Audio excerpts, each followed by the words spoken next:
Perfeksionistin düşüncəsində davamlı bir fikir var. Yaxşının yaxşısı var.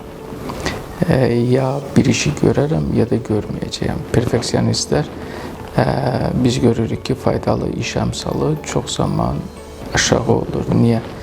Bir işə o qədər fokuslanırlar, o qədər köklənirlər ki, nəticədə biz görürük ki, o işi ya başa çatdırmırlar, ya da başa çatdırsalar çox böyük bir stres, gərginlik, narahatçılıq yaşayırlar.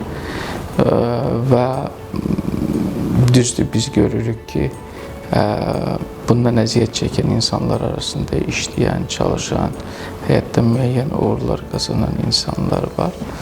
Və bu uğurun arxasında da həmin insanları biz davamlı gərgin, narahat və təlaşlı görürük.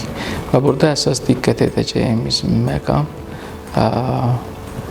əsas məqamlardan biri yaxşı ilə kifayətlənməkdir. Burada məmnunluq vacib bir şeydir və kiçik uğuru mükafatlandırmaqdır.